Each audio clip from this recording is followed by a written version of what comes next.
Welcome, everybody. We're just so thrilled to have you back. I know that we have just had the best week, Sarah, Liz, and I, just reading your comments and just enjoying your stories. And I just want to say thank you, first of all, just for your participation in our event. We have just had the best time. So thank you for your encouragement.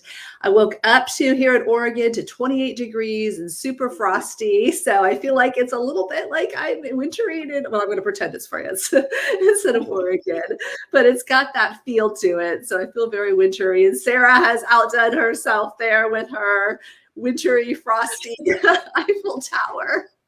I just love that. So, welcome. Thank you. I see people starting to pop in. Liz, do you want to explain how to kind of comment again for those who weren't here last week? For those of you who weren't here last week, welcome. We're glad to have you along here. So if you would like to comment, and please do comment. If you have a question, go ahead and ask that. We'll try to get to as many questions as we can. And so StreamYard, up above this feed here will have instructions for you to do. It's pretty easy, and it helps us. We can call you by name instead of Facebook user, because that's what it looks like to us if you don't do that. And we'd rather not call you that. We'd like to say hi, Morgan, Perry Ann, Cheryl, and everybody else who's joining us. Yes, So welcome. that would be great if you could do that. I see one question popping up already, so that's really cool. Thank you. And this wrap up here, we are just going to chat a little bit and answer some of your questions. And then at the end, we will be giving away, we decided we got close to 400 entries, Amazing. which is fabulous. I'm like blown away by that. And so instead of giving away 5 books and the grand prize winner, we decided to give away 7 books and the grand prize winner. So it's your lucky day, some of you. So you have to stay tuned to the end, see if you won. Actually, you don't have to be here. We will contact you, but it'd be great if you did stay to the end and find out who won. We'd love to have you and printer worked out today, so he can actually. I think my printer was hungry because it didn't do it just once. It actually printed it out 3 times for me. One for each of us. Oh, yeah, there you go. There's the goodies, the salami, cheese, olives, all the yummy stuff that'll come in the grand prize giveaway. Yum, yum. And we are so glad you're here. And as you can see, I am in Paris right now. I'm in Southern California staying with my son and daughter-in-law, and she brought this into the marriage. And it happened to be in the guest room where I'm staying. Like, I know what I'm using as my background. It even looks wintry. So we welcome your questions. So if you have any questions for us, please leave them in the feed bar. Yes. And I see, welcome everyone, Jackie and Cheryl and Aspia and Morgan. Yeah, Morgan has a question. She says, will you be writing about France again? Now, I'm curious if either of you will be doing that or have plans to do that. Well, my next book is set in Denmark, and the next 3 I'm contracted for are set in the United Kingdom. So not in the near future, but I'm definitely not saying never, because it's fascinating. There's so many stories to be told in France. So I'm pretty sure I'll be returning there someday. Yes. What about you, Liz? Actually, I have it's not World War II, but it's interwar period, and novella releasing the same day as Sarah's book on February 1st. So it's called Slashed Canvas, and it's a retelling of a fairy tale, The Lost Princess, set as a 1920s mystery in Paris, and it revolves around a painting in the Louvre. So that's releasing on Tuesday. Yes, Tuesday. So slashed canvas, is that what you said? Slashed canvas, yes. That's amazing. Yeah, so I'm excited about that. And I would love to return. I do have a proposal floating out there that I'm waiting to see if my publisher will contract it. That is set in France again, actually in the Toulouse region, which is where Louisa, our guest from last week, lives. So now I have somebody to go visit when I go do my research there. So they really better contract that book. I love that. And Melanie, what about you? Well, I don't have one set in France right now. I would love, like Sarah said, I would just love to be able to return there in my mind and physically as well to go visit. I am working on one set in New York. New York on an island. I'm really excited about it. It's different for me. It's early 1900s about a little girl. There's a bunch of castles up there. And so kind of Gilded Age setting and time period. And so, yeah, I'm super excited about it. And then I've got 2 more contracted books, time slip books, so past and present in the US. And then I'm hoping once travel opens up and everything kind of comes back, I'll be able to head back over to Europe and see what happens. Yeah. Thank you for that question, Morgan. I have one from Claire Naden, who left it on our blogs, and she asked, what is your writing process, and are you a plotter or a pantser? Which is always such a fun question. And I think it's fun because I think we're all a little bit different, which I think is really cool too. Yeah. Do you want to take that one first? Oh, sure. And this is fun because I know, Melanie, you're a pantser, right? Oh, yeah. And where do you fall on the spectrum? I'm a total pantser, completely. Okay. And I am a total plotter. I mean, I cannot begin my rough draft until I know everything about my characters and I know what's going to happen pretty much in every chapter. Now, it does change as I'm writing the rough draft and I get closer to the end, the ending, the facts and the details of the ending are going to shift. But, I have spreadsheets and charts and questionnaires, and it takes me about 3 months to do my pre-writing before I begin my rough draft. And so when my publisher asked for my first chapter to put as a teaser in the next book, it's like it always makes me hyperventilate because I'm not ready to write that first chapter yet. I don't know my characters well enough. I mean, I've got another 2 months to go. So, as opposed to answers who might be like, yeah, sure, I'll write the first chapter. It'll change anyway. But true. Yeah, that's just, I call myself, I guess there's a better term because I'm like a plantser or something because I've discovered that completely seat of the pants for me.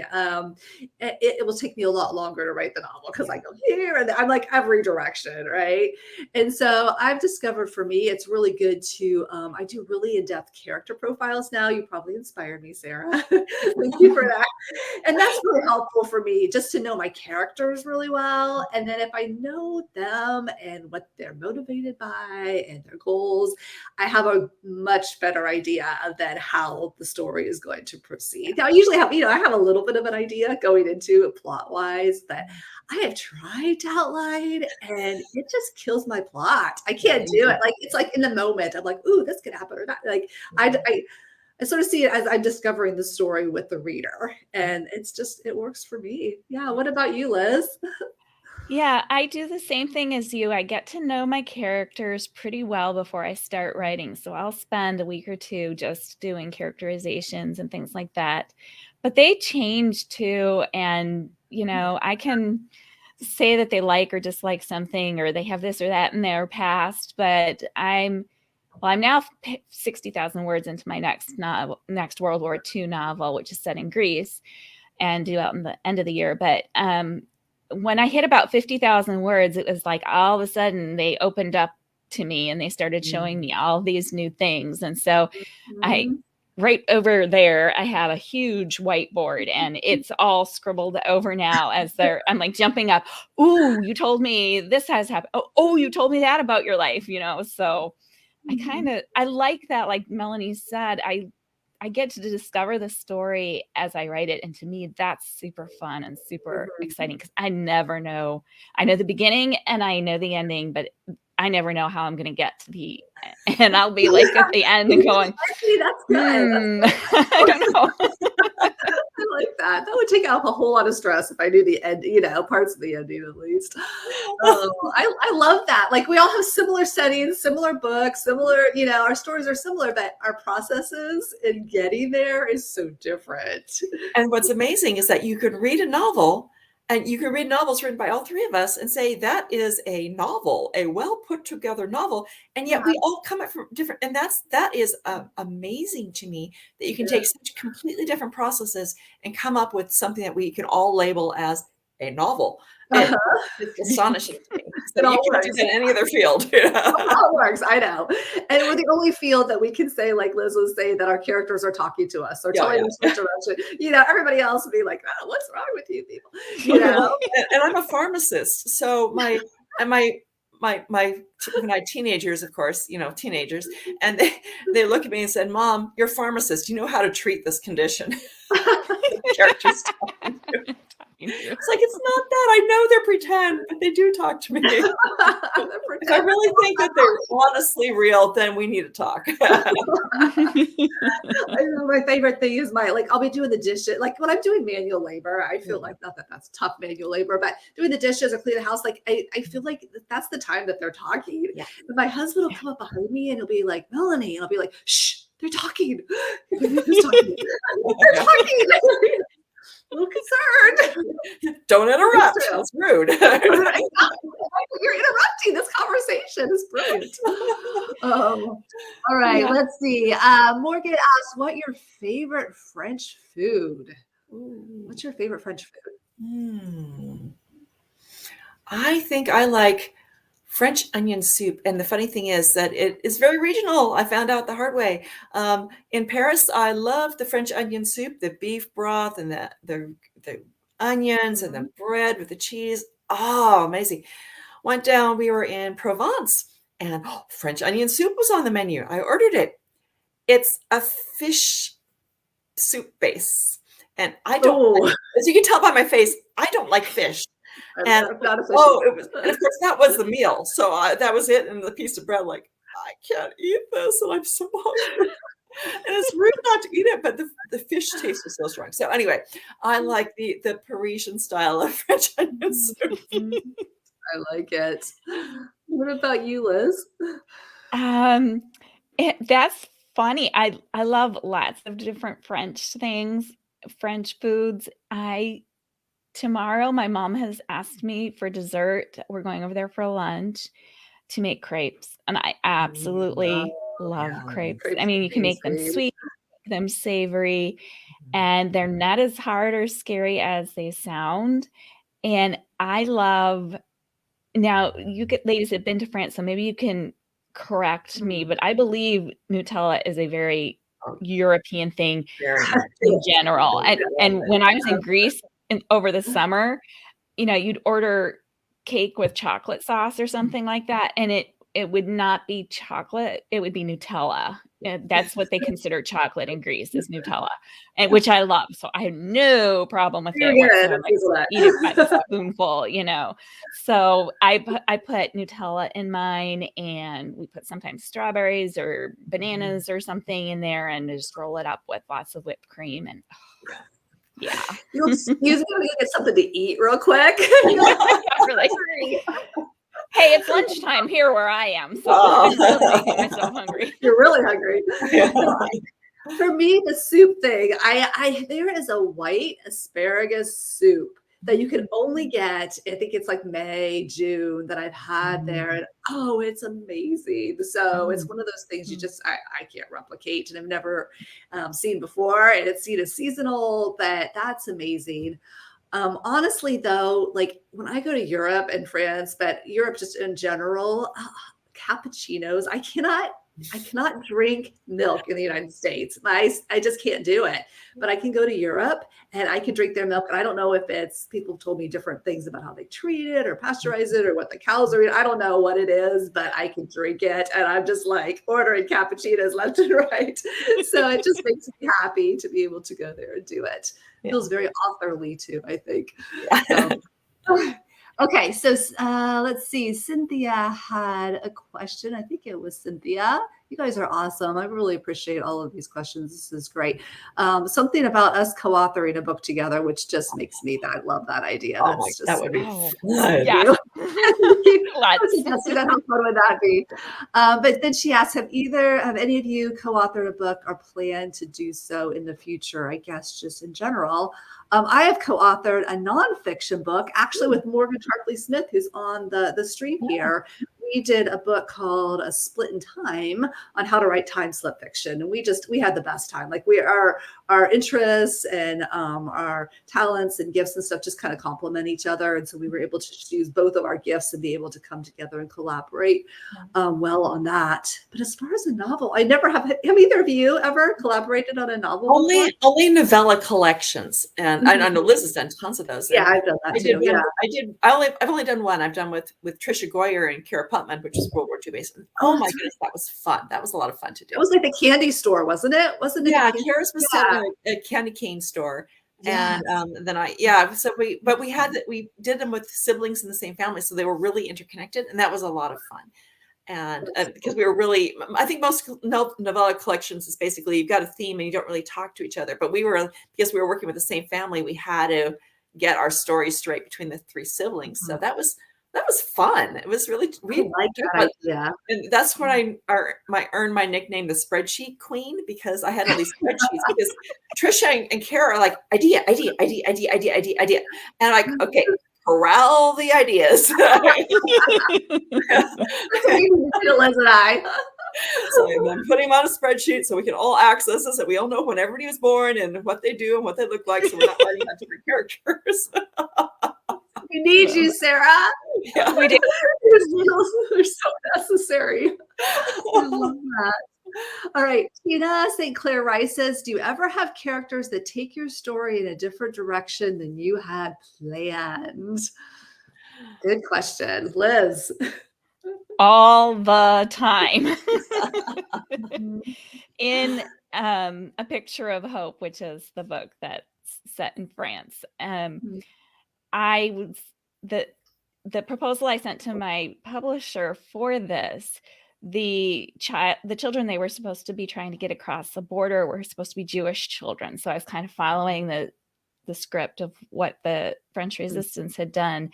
And then I got to that place where they meet Claire for the first time. And okay, this is another crazy thing that only authors will understand, but I looked into her face for the first time, and staring back at me was a child with Down syndrome. And I went, I just gasped, literally gasped as I was writing that, because then like all the pieces of the puzzle fell right to, I'm like, beautiful. Yes, this is how the story is supposed to go. So that's just one example, but it happens in every book all the time. Yeah. I mean, mine too. Yeah. Go ahead, Sarah. Even for me as a plotter, and until Leaves Fall in Paris, I knew the whole story and everything. And I knew that Paul, the hero, has a little daughter who's 4 years old, and I knew she was creative. But then I wrote, I think it was chapter 2, and Lucy, who's the heroine, who does not like numbers or paperwork or anything, and she's teasing her friends, and she's looking at the paperwork on the desk. She's, I'm going to turn it all into paper mache. And suddenly like, oh yeah, she makes puppets with paper mache. It's like, I didn't know that about her. And so she's making puppets, and then she's putting on puppet shows, and it's this total connection with her and Josie. And then Josie's stories started coming to life in my head because she was a storyteller, and it connected with the puppets. And this was late in story development for me. So, but I ran with it because it was fun. And the theme of Josie and her little imaginary character, Feeny, and the pet puppets. And it really became this thread that went all the way through the book. So yeah. And that surprised me. And remember, that's a plotter. That's after I've done my character development and I've done my hero's journey and I've written all my spreadsheets, and suddenly, because she goes, I'm going to make paper mache out of it. Like, oh, that's cute. Like, oh, and then boom, off I go. So yeah, I can even be surprised even as a plotter. Yeah. And it works so beautifully in the story, how you did that, Sarah. Like, I love that. I wouldn't have known that just kind of happened. Like it was so, yeah, it was fun. Yeah. Yeah, me too. It was so funny. I had a meeting actually with my editor yesterday on my next book, and she's like, the chapters are great, everything's great, but I don't really understand your synopsis. She's because I don't know what's gonna happen. I'm like, I'm trying to give you, as much as I can, and but I don't know what's gonna happen, and so she's used to that, and it was. I had a laugh about it. I remember when I wrote Catching the Wind, my synopsis was like the first 3 chapters, and then I said it's gonna end with faith, hope, and love. That's my ending. I didn't know until the week before. I mean, I was so stressed. I was praying like crazy because I'm like, I have to end this, and I didn't know until like the week before my deadline how it was going to end. But it's just how it works for me. Yeah, does a character change the direction of the story? Yeah, it happens all the time. It's just and I think if you don't do that, you lose something in your story, because when you have those moments of, oh, this is what the character, where the character is going to take your story, it takes it in such a place that's unique, and the reader hopefully will enjoy it. And it's fun for us as the authors to have that happen. So yeah, that does happen. All right. I feel like that's when the characters are being their truest, when they're telling me. Every once in a while, I'll have a character who tries to take the story in the wrong direction. Or like my romantic heroes will try to kiss the girl too early. It's like, nope, sorry. I've been walking because it's too early. Sometimes you have to be the boss, and then sometimes you got it. I like that. That's a fun balance. Oh my goodness, this is a great story. Sorry, I've got a little voice thing going. Which of your books are your favorites? Of your own books that you've written, do you have favorites? Oh, it's like your kids, right? It's like, yeah. Listen, you and I were just talking about that on the podcast, weren't we? I think you asked me that question. Yes, I did. Yeah. I think I did. It's a very unfair question. How do you do that? Like, who's your favorite child? Huh? No, it's a great question. I think too, maybe I'll just redo it because I love your question, Sarah. But it's just maybe like, what do you have a favorite book that you researched or wrote, or did something like speak to you? Not the final product, but do you have a special moment in one of your books that was maybe more special than others? Well, for me, yeah, my first World War II, Snow on the Tulips, is based on a family story. It was sort of a legend in our family about an aunt of ours who rescued a wounded a resistance worker in the Netherlands. And so it was really fun to research that and to discover what is truth and what was fiction, and to really get the true story. And then even after that, I was at a tea that somebody threw for me to, when the book launched and everything, which was a lot of fun. And somebody came up to me and they're like, I know that story and I can tell you the rest of the story. I'm like, wow. What really? And so, yeah, we finally put all the pieces together and got the entire story. Here, gosh, like so cool. An hour drive from me, this lady lives, and yeah, it was that. So that was really cool. So I think that makes that book kind of special for me. Yeah, absolutely. What about you, Sarah?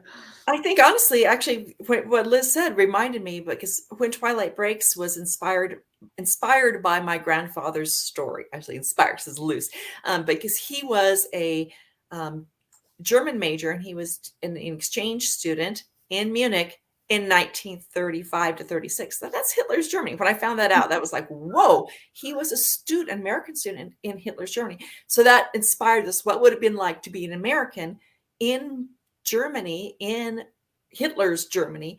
And so, and my hero, Peter Lang, is an American graduate student in Munich in 1938. It moved up a little bit. So 1938 was a really fascinating year historically in Munich. So anyway, but as I was doing the research for Peter, for what he did as a research, I was Googling my grandfather's name and learning much, because my grandfather died before I was born. So I never met him. My mother loved him dearly. I always heard his stories. But I was finding papers that he'd written, and a yearbook from the foreign exchange students, because he was in charge of the program after the war. So there was a yearbook, and where they talking about him, and there was pictures, and it was I found I got to know my grandfather a little bit more by writing this novel. So that was really touching for me.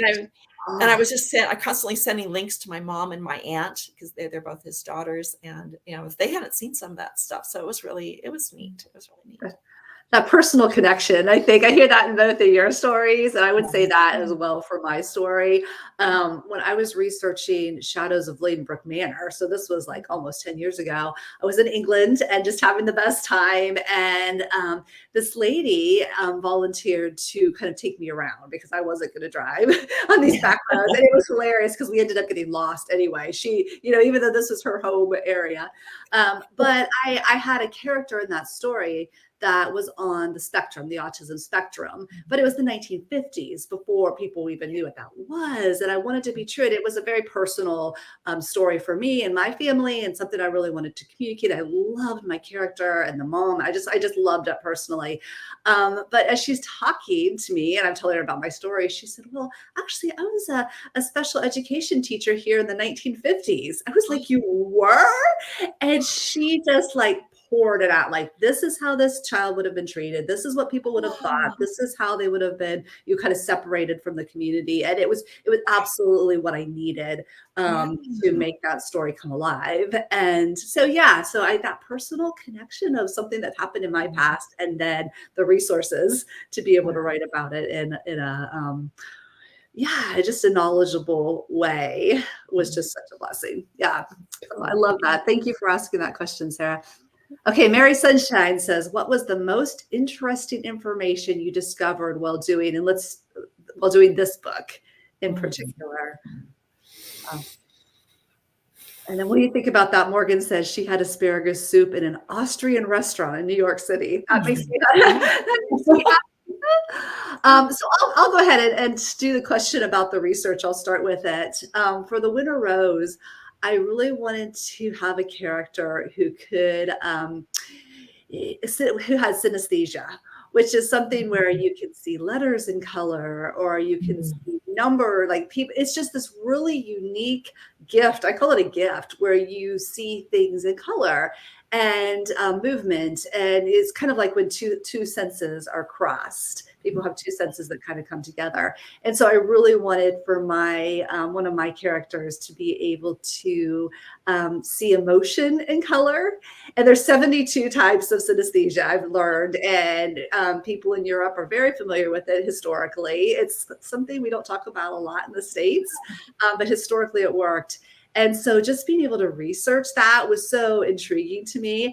And again, it was 2020 and people were on Zoom. And so I was able to connect with the president of the American Synesthesia Association, who obviously has synesthesia. And she's a professor in New York City.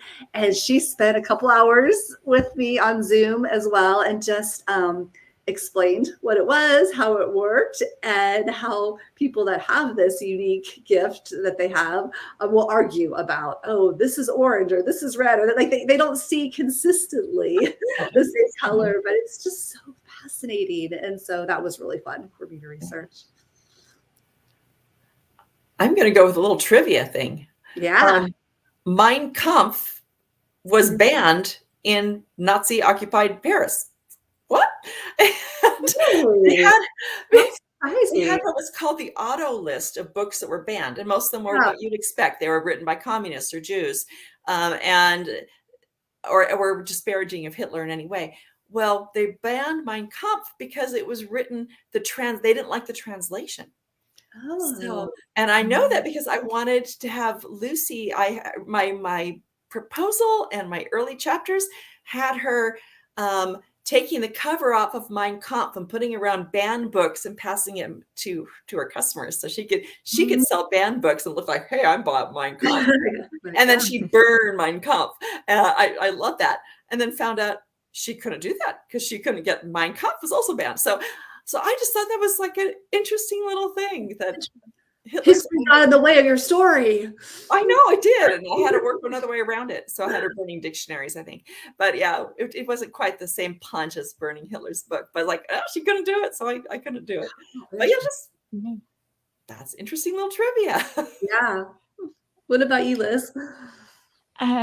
also kind of a trivia thing too, and I think I mentioned this in passing last week, that the very famous mime Marcel Marceau was involved in the French Resistance. Mhm. And he used his mime skills with the Jewish children, that they dressed them up as scouts. Yes, there were Boy Scouts and Girl Scouts in France at that time. And so they would dress them up as scouts and tell the Germans on the train that they were taking these children to the Swiss border to a summer camp or to a camp. And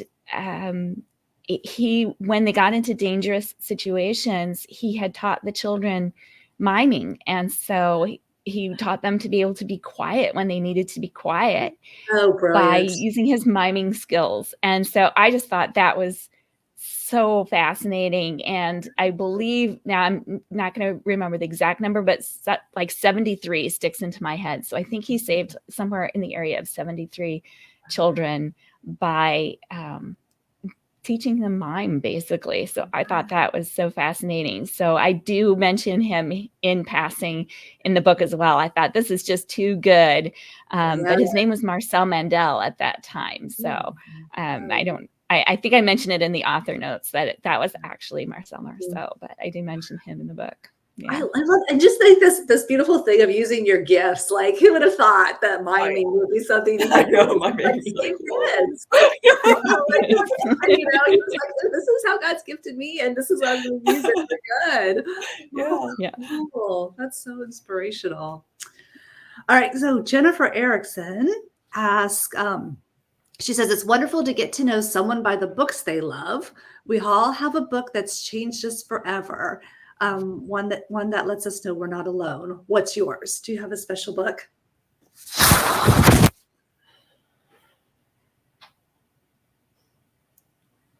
I don't know if I can name one, honestly. I know there's so many. Yeah, There are. yeah.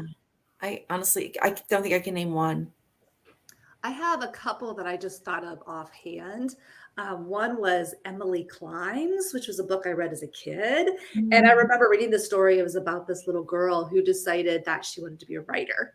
And I was like, oh, I was just so inspired by her story. And she was really kind of different than the other kids. And people didn't understand like why she needed to tell these stories that were kind of like running inside her. And so that I think is one that just really inspired me. And then a little bit later in life, like in my 20s, I read Catherine Marshall's book, Julie. And a lot of people love Christie, and that's a great book too. But her book, Julie, was about a writer. And it was a writer who was like trying to figure out her own faith and what she believed. It had romance, and it had mystery, and it had all this drama. And so I like that book, first of all, just because of the writer. But second of all, I was like, oh, this is what I want to do. It was such a fascinating story that I was really inspired. You know, I knew I wanted to write, but wasn't sure what kind of fiction I wanted to write. And I read that and I was like, oh yeah, this is what I want to do. So those are probably mine too. Yeah. Do either of you have one that just sticks out? Or there's just too many? Too many. Just too many. Yeah, I understand. It's a good problem to have, right? It is. Okay, Ginger Carroll asks, I love Liz's World War II book set in the Pacific theme. See it, Sarah, do you have any thoughts of a Pacific setting for a story or a series? I get asked that all the time, and honestly, I don't. And I have been, my publisher pretty much said, we can't sell those. So I haven't explored it very much either. I obviously, because you can't study World War II without learning about the Pacific, and I find it fascinating. That's where my grandfather was stationed. I think in the American mind, it's so similar to Vietnam, as far as fighting in the jungle and fighting Asians. There's something about it that just doesn't seem to resonate in the American market like the European theater does, and that could change over time. But right now, I don't have any story ideas set there yet, so it could change. Yeah. All right, and let's one more. Mary Sunshine asks, which one of your books would you like to see as a movie? I like that. Thank you, Mary, for dreaming big with us. Yes, really. I like it. What do you all think? It's funny because I get asked that question a lot, and honestly, my dream was to have a book published. Yeah. So Great. I've had the dream. I've never dreamed of having a movie, but and I've often joked, especially my first 12 books, which had a heavy military component, that I'd need a Steven Spielberg budget. But it's pushing it to be a Hallmark movie. So it's like, and I wouldn't want my movies made cheap with like, fake cheap CGI. It's like, But Yeah. my latest When Twilight Breaks and Until Leaves Fall in Paris are both more, there isn't really the heavy military component, so you wouldn't need all the CGI and special effects. So it's possible, but once again, not my dream. But Yeah. how about you guys? Oh, I think I would love to see. Catching the Wind would be one that I would love to see. It's actually been optioned for a movie, but your movie, Yeah. your books can get optioned, and you never hear about it again. So that one I think is still under option. But I would love to see historical. It's hard to make those, and like you said, unless you have the huge budget, to be able to make those. Chateau of Secrets, I think, would be one as well that I would love to see with the French Resistance and the chateau and the tunnels, and it would be a really, really fun movie. But I'm okay if anybody wants to do any of it as a movie. It'd be really fun. What about you, Liz? Yeah, I agree. Anybody want to do any one of my books as a movie? I'm all for it. Like Melanie, there was some interest in my Pacific Theater book, Remember the Lilies, but that did not end up going anywhere, unfortunately. I was kind of hoping that one would, but I would love to see my family story come to life on the screen. So maybe Snow on the Tulips, but any of them. I wouldn't say no to any of them. Right. Oh, I love that. All right. Well, before we go ahead and start the giveaway here, which we'll do in just a minute, I just, all of you shared such great, your comments were so encouraging, and I loved all your feedback on the blog. So really just wanted to say thank you for that. But also a few of you shared some of your own family stories, and that was really special just to be able to read through some of those. And so I just wanted to mention a few of those that were particularly just really cool to hear. Yvonne Kays talked about her father's brother. So her uncle, who was a radio operator, a gunner on a B-17, who flew 35 missions out of England. That's just, I don't know a whole lot about that, but that sounds extraordinary to me. And this is extra extraordinary. She said they ran out of gas over France. It landed in a field between the German and the Allies. The French underground helped the crew reach the Allies and get them back safely. So that's incredible. So those stories are just so, so neat to read. And then Angela Wright also talked about her grandfather who parachuted into Normandy the night before the D-Day invasion. So right beforehand, he was with the 82nd Division, but died in 1992. And she just talked about, I think this is really encouraging, but just about how all these World War II novels kind of help her have that connection with her grandfather. Maybe Sarah, you too, like writing it. I suspect you maybe have that feeling as well, but just how we can have this connection with these heroes that have come before us. So thank you for sharing those. Did you guys get any unique stories on your different blogs?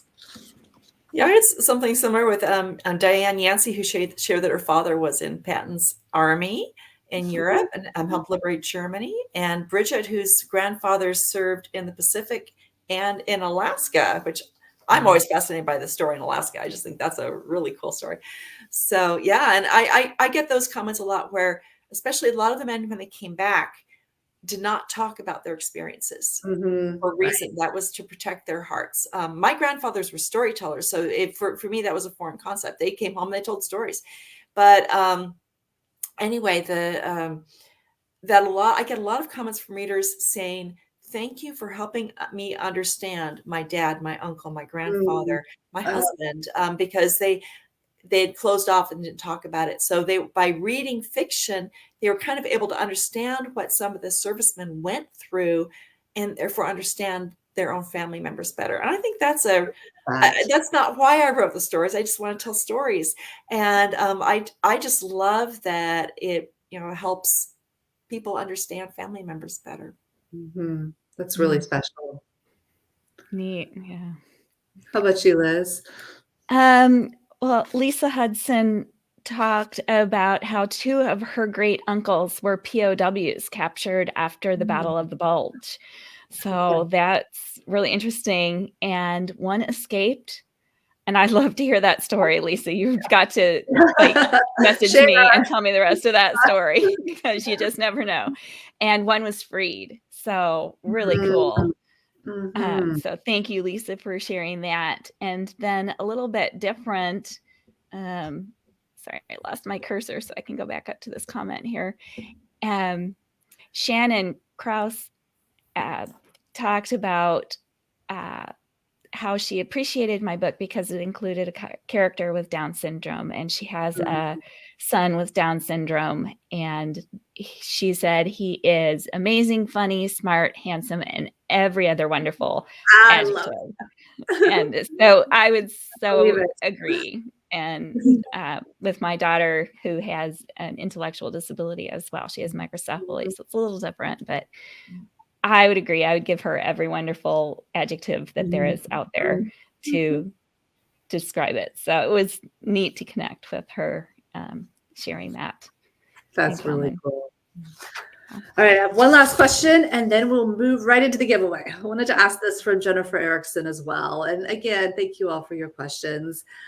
So she said, I read once that bookmates are two beings bound by a passion for reading. Who is your bookmate? And I'm going to expand your question a little bit, Jennifer, because I love that. And as writers, I think and both of you may have bookmates, but I think we might have writer mates too. So I kind of want to understand that because that's what I have. I can't think of like one person that I've like bonded completely together over books itself, but I do have a writers group, and we've been meeting for 15 years every single month. I didn't start it. Another fellow writer in this area started it 15 years ago, and I inherited it. I was there from the very beginning, and then she had to drop out, and eventually it came to my house. And oh my goodness, just being able to journey together as you write and critique, and having somebody who you trust, that reads your genre, and you trust their opinion, and they want you to succeed, and hearing their feedback has just been invaluable for me. So it's a group of writer mates that they're my go-to when I'm writing books. Yeah. I would say my bookmates are my mom and my sister, and my mother's, both my parents are heavy readers, and so tons of books in the house growing up. And my mother was always talking, and she's funny. She has a schedule that she has kept. I don't know if she's kept it, still keeps it, but when I was growing up, she read a book a week, and she would alternate because her heart, what she loved most was mysteries. But she said, I'm not going to read mysteries all the time. So week one, she'd read a mystery. Week two, she'd read other fiction. And the next week, she'd read nonfiction. And she would keep cycling. And but she was always sharing about the books she'd read. And then, of course, my sister and I, we couldn't help but inherit that, because you grow up reading books and being read to and hearing stories. You can't help but love stories. So so my sister and I, we exchange books all the time. And I'm in Southern California right now, and I'm going to see my sister this afternoon. And I just brought her 2 more books, and she sent me a big bag. It's funny, so we'll talk about it. She's so special. Oh, I know. Honestly, I think she'd be a much better writer than I am. She's very, she was a history major, very literary, and I was a chemistry major. I don't know what I'm doing writing. And she writes, her writing is just amazing.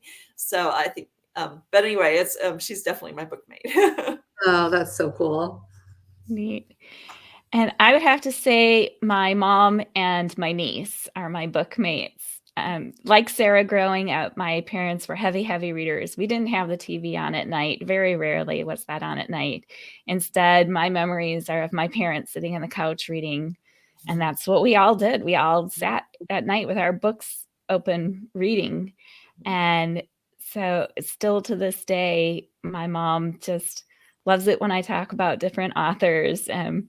Sarah, one year you sent me a private message, I think it was through Twitter or something like that, saying Merry Christmas. And my mom was right there. And I said, oh, look, Sarah Sundin just said Merry Christmas to me. And she just was fangirling totally. She's like, what? Sarah Sundin said Merry Christmas to you. She was going crazy. So I realize like we're the same. Like we're both published authors. Yeah, I know. But I thought that was so cute. So we love to talk about books and what's happening in the world of Christian fiction and what's coming out and all that kind of stuff. And then my niece graduates in May from college, and she is a very talented young writer herself, looking to get into the business. And so to talk to her about writing and books and the industry and all that kind of stuff is just so cool. So we get together and we're like huddled in a corner, just the two of us, just talking about things that nobody else in the family would understand. Yeah, Jennifer says her mom and her sister are her book. They're all three bookmates. So that's just, I just think that's so special. Period says, I need a bookmate. Find your bookmate. I think you can find a few in the comment feed. If you look hard, I think you'll find a few. You might be able to bond over that. That's so cool. Okay, so we're moving on to the giveaway phase. And before we do the actual books and the Taste of France collection, I want to give away a couple. Thank you all for joining us today. We loved this. This whole week has just been extraordinary. So I'm going to let you choose if you want. The winners could have the Violet Candy or the Paris tea. There you go. And so the two winners from today that I have are Kelly Pilch and Tina St. Clair Rice. So thank you. Just email me, Melanie@melaniedobson.com is my email address. And then you can pick which of these you want, and I'll get that mailed out right to you. All right, Liz, take it away. Okay. So let's see. The winner of the first book is Donna Irvin. So Donna, let me just, and we'll just have you, we have your email addresses if you're not, obviously if you're not here, but if you are here and you win, you're welcome to email us, or we'll email you, and you can choose which of the three books you want, and we'll get that right out to you. For sure. Congratulations, Donna. Yes. Okay. So next one is going to be Rachel Merritt. So she also wins her choice of a book. So thank you for that. And to last week's winners, I apologize. I have not been feeling well, and we've had some family things going on this week. I have not gotten to the post office, but Lord willing, no snowstorms or anything like that, I will be to the post office this week with your books. So, okay. Next for a book is Lisa Hudson. So congratulations, Lisa. Okay, let's see, keep going here. Next for a book is Judith Jennings. So congratulations, Judith, for a book. Okay, so we're getting down to it. Jennifer Erickson. I think she's here, isn't she? Yes, she is. Hey, Jennifer, congratulations. You get your pick of one of our books.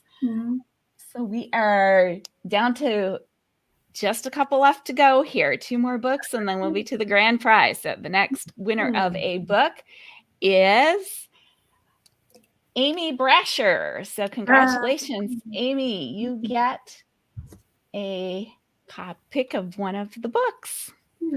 Okay.